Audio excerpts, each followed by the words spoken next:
Good evening बच्चों, कैसे हो आप लोग? ठीक ठाक हो, स्वस्थ हो, मस्त हो? तो बच्चों, इस समय पर लगातार मैं डेमो टीचिंग लेके आ रहा हूँ। कहीं तो इंटरव्यू के सेशन में पूछे जा रहे हैं चुनिंदा क्वेश्चंस। हालांकि आप सी टेट टेट और सुपर टेट की जो तैयारी कर रहे होंगे वो तो ये टॉपिक पढ़े ही होंगे। हालांकि एक बार इसको मैं फिर से रूबरू कराता हूँ, ठीक है? तो ये जैसे एनसीएफ 2005 हुआ, राइट टू एजुकेशन हुआ है, ठीक है, नई शिक्षा नीति के बारे में हुआ। तो ये सब पॉलिटी, ये आपको विषय जरूर ध्यान रखना, माइंड में होना चाहिए, ठीक है? तो मैं आरटीई 2009 के बारे में चर्चा करने जा रहा हूँ। आरटीई 2009, ठीक है, आरटीई 2009। इसका पूरा नाम पहले है right to education. Right to education, EDUCATION, ठीक है, एजुकेशन 2009। यह 4 अगस्त 2009 को संसद में पारित हुआ था, ठीक है? 4 अगस्त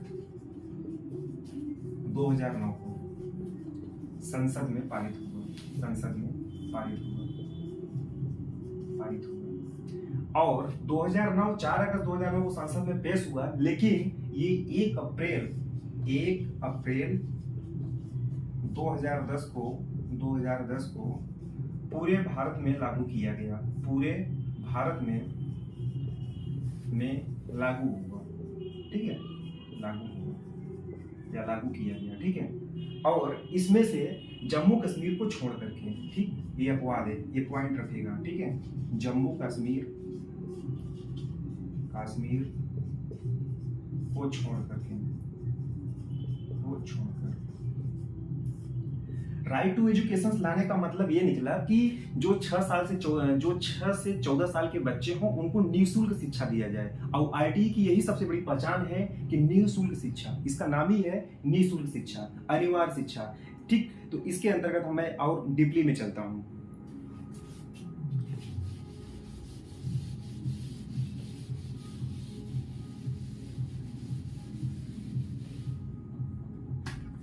निःशुल्क शिक्षा, ठीक है, इसका नाम है निःशुल्क शिक्षा।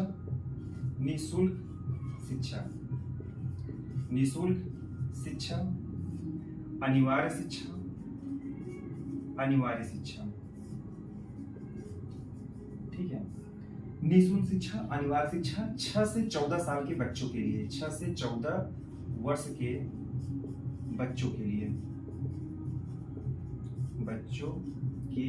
लिए, अब बात ये बनता है कि 6 से 14 साल के बच्चों के लिए इसलिए लाया गया क्योंकि इसमें क्या है कि बच्चों का जो विकास होता है, मतलब जो उसको नींव होती है, जहां जैसे एक आप घर बनाते हो तो सबसे पहले क्या देखना होता है कि सबसे पहले उसका नींव क्या होती है। तो 6 से 14 साल के कहने का मतलब जब बच्चा स्कूल जाने लगता है 6 से 14 साल के तक बच्चों को ही देखा जाता है। 6 से 14 साल के बाद के बच्चों का नहीं, 6 से 14 साल के बच्चों को, उसके बाद का नहीं लेना है, ठीक है? तो इनके लिए क्या है कि इनको फ्री में शिक्षा देने के लिए प्रावधान किया गया है, ठीक है? फ्री एजुकेशन, ठीक है, ताकि बच्चा बड़ा होकर के अपने जीवन की कार्यशैली को समझे और अपने पैर पर खड़ा होकर के और इस मतलब अपना भविष्य उज्जवल कर सके, ठीक है? ये एजुकेशन फ्री में लेकर के, ठीक है? इसके अंतर्गत ये बात कही गई है। और इसका अगर हिस्ट्री की बात करते हैं तो इसका इतिहास, ठीक है,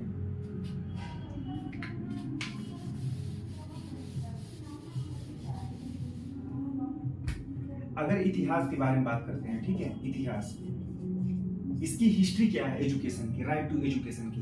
राइट टू एजुकेशन की हिस्ट्री ये है कि 2002 सन 2002 की बात है। सन 2002 में दिसंबर का मंथ था, ठीक, 2002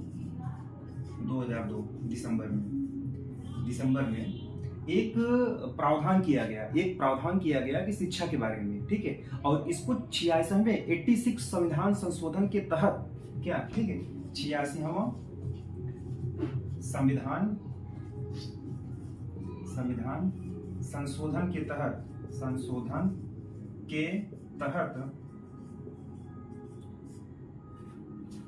86वां संविधान संशोधन के तहत 21A को मूल अधिकार भाग 3 में जोड़ा गया और यहीं से आया 6 से 14 साल तक बच्चों के लिए फ्री शिक्षा, ठीक है, जिसको बोलते हैं निःशुल्क शिक्षा,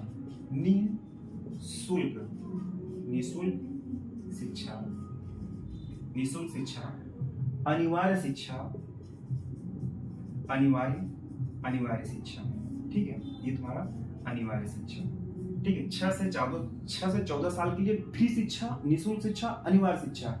और ये शिक्षा एक ऐसा शिक्षा बन गया है कि ये शिक्षा क्षेत्र में ये कानूनी अधिकार बन गया है, ठीक है, ये कानूनी अधिकार बन गया है, मतलब इसका कोई उल्लंघन नहीं कर सकता, ठीक है, ये तुम्हारा कानूनी अधिकार बन गया। क्या? कानूनी अधिकार, इसका कोई उल्लंघन नहीं कर सकता। आप निःशुल्क शिक्षा लीजिए, ठीक है। अब हम आगे बढ़ते हैं।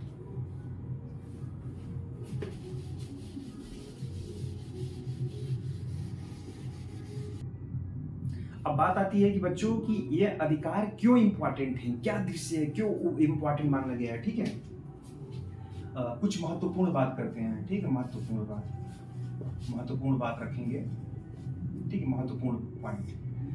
पहली बात यह है कि इसमें निःशुल्क शिक्षा दिया गया, ठीक है, फ्री में शिक्षा दिया गया, निःशुल्क शिक्षा दिया 6 से 14 साल तक बच्चों के लिए, 6 से 14 साल तक वर्ष के बच्चों को निःशुल्क शिक्षा,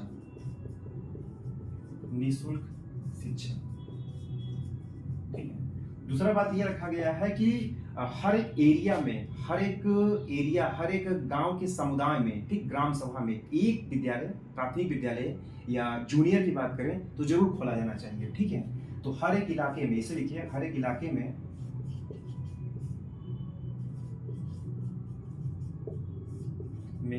स्कूल खोला जाए,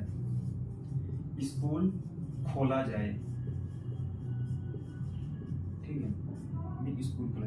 तीसरा पॉइंट ये है कि जब आपका विद्यालय खुल जाएगा तो विद्यालय में सहयोग कौन करेगा? भाई विद्यालय खुल जाएगा, उसको निगरानी कौन रखेगा? निगरानी वही रखेंगे जो उस कस्बा के हैं और स्टूडेंट्स के हैं, घर के हैं, ठीक है। कोई ना कोई स्टूडेंट्स होंगे, उनके समुदाय के लोग उसकी निगरानी रखेंगे, ठीक है। समुदाय के लोग विद्यालय को निगरानी, समुदाय के लोग रखेंगे,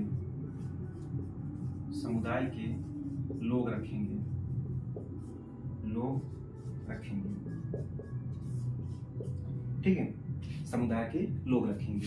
अब इसमें बात पड़ता है कि एक शिक्षक जो होता है, एक शिक्षक अपने शैक्षणिक गतिविधि, अगर बात करें अपनी शैक्षिक, मैं टीचिंग की बात नहीं कर रहा हूँ, जैसे आप एक टीचर विद्यालय जाता है तो 6 साढ़े 6 घंटा विद्यालय में रहता है, तो वो, मैं कहने का मतलब ये है कुछ 6.5 घंटा विद्यालय में रहता है, लेकिन टीचिंग को वो 3 से 4 घंटा ही करता है। तो यहाँ से ये बात कहा जा सकता है कि जो 6 घंटा रहता है, 3 से 4 घंटा वो टीचिंग करता है, और काम जैसे रजिस्टर बनाना, विद्यालय में देखभाल करना, क्रियाकलाप करवाना, ठीक है। तो उसको मतलब कहा गया है कि एक शिक्षक विद्यालय में शैक्षणिक गतिविधि 7 घंटा करता है।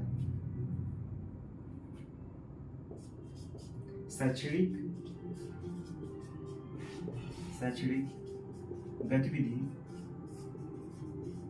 गतिविधि कितना करता है?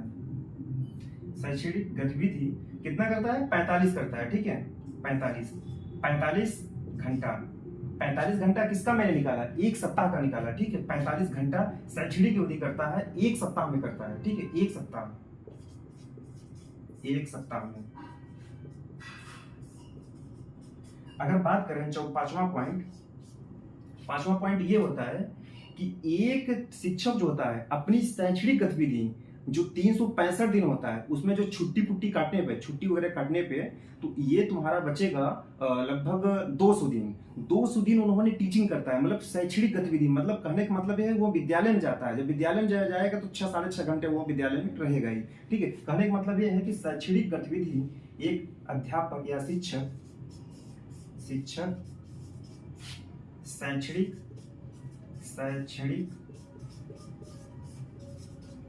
गतिविधि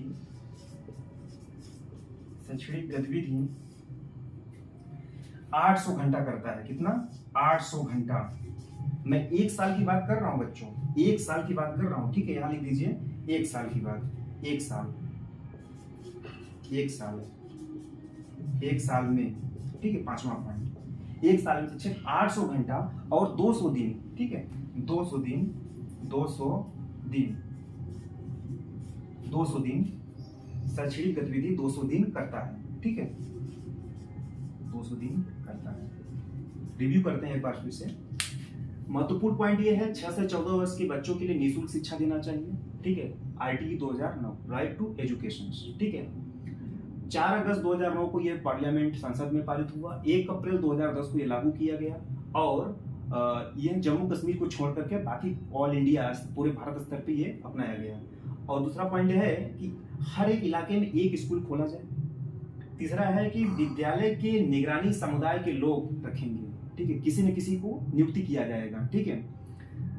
चौथा पॉइंट है कि शैक्षणिक गतिविधि में 45 घंटा, क्या 45 घंटा एक सप्ताह में एक टीचर गतिविधि रखेगा और एक साल में एक शिक्षक शैक्षणिक गतिविधि 800 घंटा 200 दिन करता है, ठीक है, या रखता है, बात की पड़ी, ठीक है। आप भी पॉइंट करिए। अब आगे बढ़ते हैं। आरटीई 2009 पे कुछ और पॉइंट रखेंगे। आरटीई 2009 जैसे कहता है कि अगर एक टीचर जो होता है, जो विद्यालय में जाता है, प्राथमिक स्तर की बात कर रहा हूँ, ठीक है, प्राथमिक स्तर पे महत्वपूर्ण पॉइंट है, महत्वपूर्ण, एक मिनट, मोस्ट पॉइंट,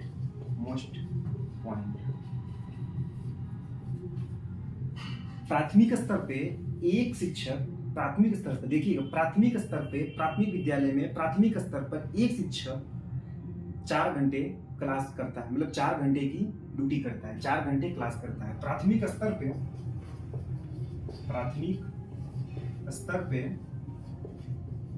4 घंटे की क्लास, 4 घंटे की क्लास होगी, की कक्षाएं होगी, ठीक है, प्राथमिक स्तर पे। और प्राथमिक स्तर मतलब प्राथमिक विद्यालय घर से 1 किलोमीटर की दूरी पर होनी चाहिए, ठीक है, मोस्ट पॉइंट है। प्राथमिक विद्यालय या स्कूल, प्राथमिक विद्यालय घर से 1 किलोमीटर की दूरी पर हो,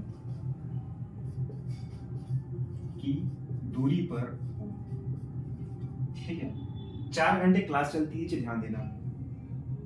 और एक पॉइंट यहाँ ये बनता है कि प्राथमिक विद्यालय में जो शिक्षक और टीचर का अनुपात होता है 30:1 का होता है। मतलब कहने का मतलब ये है 30 का कि 30 छात्रों में एक अध्यापक होगा, ठीक है। प्राथमिक विद्यालय में शिक्षक या शिक्षक छात्र अनुपात, शिक्षक रेशियो छात्र का अनुपात शिक्षक 1 रेशियो 30 का अनुपात होगा, ठीक है। प्राथमिक विद्यालय की बात कर रहा हूँ, ठीक है, प्राथमिक विद्यालय की ये चीज हो गया। और फिर इसमें कुछ कंडीशन बनते हैं, वो आगे मैं स्टेप बताता हूँ। ये प्राथमिक विद्यालय को देखो, प्राथमिक विद्यालय में क्या है कि प्राथमिक स्तर पे 4 घंटे की कक्षाएं होगी, इससे ज्यादा कक्षा नहीं होती है, ठीक है। हालांकि टीचर जाएगा 6 घंटा ड्यूटी करेगा, कहीं रजिस्टर चेक करना, कहीं आओ विद्यालय गतिविधि करना, ठीक है, ये 4 घंटे वो क्लास लेगा। प्राथमिक स्तर पे प्राथमिक विद्यालय घर से 1 किलोमीटर की दूरी पर होना चाहिए, ठीक है, राइट टू एजुकेशन 2009 के तहत। प्राथमिक विद्यालय में शिक्षक छात्र का अनुपात 1:30 का होना, मतलब कहने का मतलब यह है कि 30 छात्र रहे, 30 छात्र और 1 शिक्षक, ठीक, ध्यान देना। आगे बढ़ते हैं।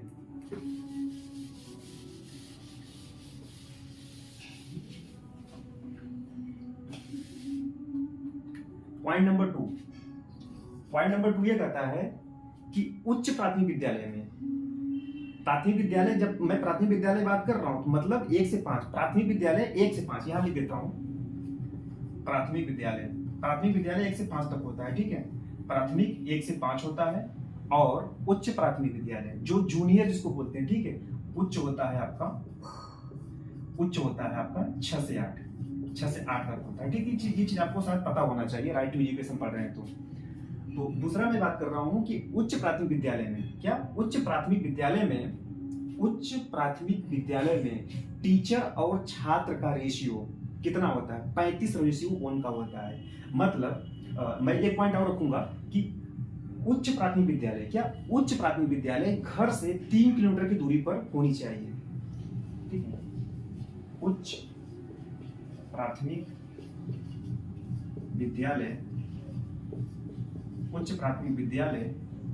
घर से 3 किलोमीटर की दूरी पर होना चाहिए, होना चाहिए। उच्च प्राथमिक विद्यालय में, उच्च प्राथमिक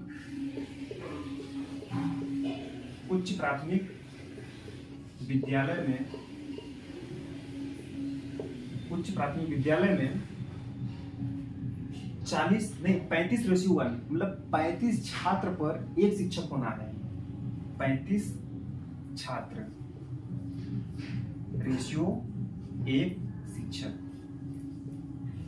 का अनुपात होना चाहिए, अनुपात होना चाहिए। ठीक है, ये चीज। और उच्च प्राथमिक विद्यालय में, उच्च प्राथमिक विद्यालय या उच्च माध्यमिक विद्यालय, उच्च प्राथमिक विद्यालय में, उच्च प्राथमिक विद्यालय में 4.5 घंटा की क्लास होगी। क्या? 4.5 घंटे की क्लास होगी, मतलब 4.5 घंटे की क्लास एक टीचर लेगा। ठीक है, 4.5 घंटे की कक्षाएं होगी,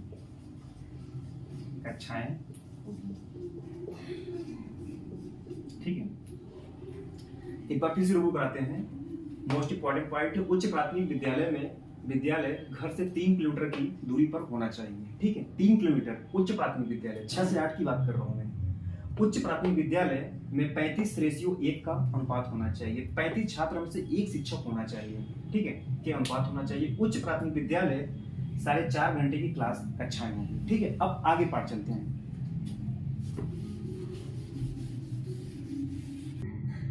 एक महत्वपूर्ण बात यह है कि जो कि ज्यादातर एग्जाम में पूछा जाता है, बात ये पड़ता है कि कितने छात्र हो, कितने अध्यापक हो, कितने प्रधानाचार्य को नियुक्त किया जाए, उसके बारे में बात करता हूं। ठीक है, देखिए प्राथमिक विद्यालय की बात कर रहा हूं कि प्राथमिक विद्यालय में, प्राथमिक स्तर पे, प्राथमिक विद्यालय में एक शिक्षक देखते जाओ। ठीक है, यहाँ शिक्षक इसको हटा दें, यहाँ शिक्षक, यहाँ छात्र। ठीक है, प्राथमिक विद्यालय में शिक्षक एक रेशियो कितना 30। उच्च प्राथमिक विद्यालय में, उच्च प्राथमिक विद्यालय में एक शिक्षक रेशियो 35, छात्र 35 पर 1। ठीक है, ध्यान देना।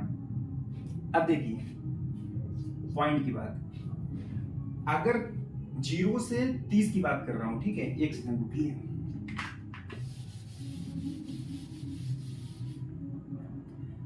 0 से 30 मतलब 1 से अगर 30 तक छात्र हैं तो एक शिक्षक रखो यहाँ पे। ठीक है, बहुत बेड़े से आप नोट्स बनाइएगा। ठीक है, एग्जाम की एक शिक्षक होगा। अब देखते जाइए। अब 30 से 60 के बीच में, ठीक है, 30 से 60 या 31 से 60, हाँ 31 से 60 के बीच में 2 शिक्षक होगा, 2 शिक्षक। इसी तरह से 61 से 90 के बीच में 3 शिक्षक होगा, 3 शिक्षक होगा। ठीक है, पॉइंट की बात रखिए ध्यान। अब फिर इसी तरह से 91 से 120, ठीक है, में 4 शिक्षक होगा, 4 शिक्षक होगा। ठीक है, अब 120 से 150, ध्यान देना, जब 150 से ज्यादा हो जाएंगे, ये तो 5 हो जाएगा ना, 5 शिक्षक हो जाएगा। अगर छात्रों की संख्या 150 से ज्यादा हो रही है तो उस विद्यालय में एक प्रधानाचार्य की नियुक्ति होना जरूरी है। ठीक, एक प्रधानाचार्य की नियुक्ति होना, मतलब यहां लिख देते हैं नोट में, नोट 150 छात्र से अधिक होने पर, 150 छात्र अधिक होने पर, मतलब 150 से छात्र अधिक होने पर, 150 से छात्र अधिक होने पर एक प्रधानाध्यापक, ठीक है, जिसको प्रिंसिपल बोलते हैं, हेड मास्टर क्या बोलते हैं ना, प्रधानाध्यापक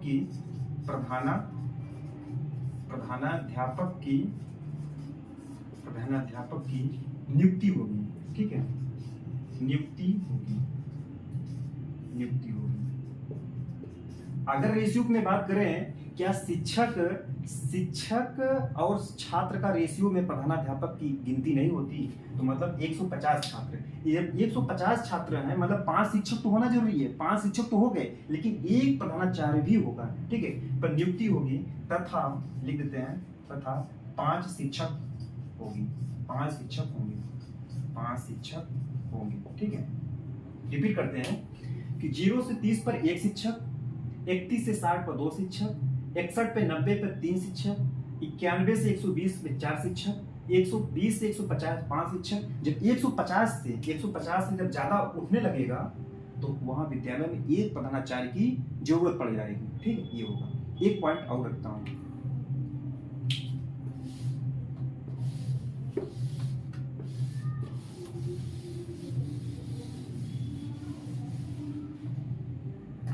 पॉइंट ये है कि अगर लगातार एडमिशन हो रहे हैं विद्यालय में, अगर विद्यालय 1 से 8 तक है, क्या विद्यालय 1 से 8 तक, कुछ होते हैं ना, कहीं कहीं देखे हो आपने कि प्राथमिक विद्यालय और मिडिल विद्यालय दोनों एक में ज्वाइंट होती हैं। ठीक है, 1 से 8 तक, अगर वहां पे वहां पे बच्चों की नामांकन 200 हो गया। ठीक है, 200 हो गया, 200 छात्र वहां पर आ गए। अब जरा सोचो कितने हो जाएंगे जब 200 आ जाएंगे। मैंने एक चीज पॉइंट रखा था कि जब भी 150 से ज्यादा छात्र अगर आते हैं तो उस विद्यालय में प्रधानाचार्य की नियुक्ति तो होना ही होना है, लेकिन जब 200 से ज्यादा छात्र आ जाते हैं तब शिक्षक और छात्र का रेशियो 40:1 का हो जाएगा। इंपॉर्टेंट पॉइंट रखिए। ठीक है, 200 छात्र से अधिक होने पर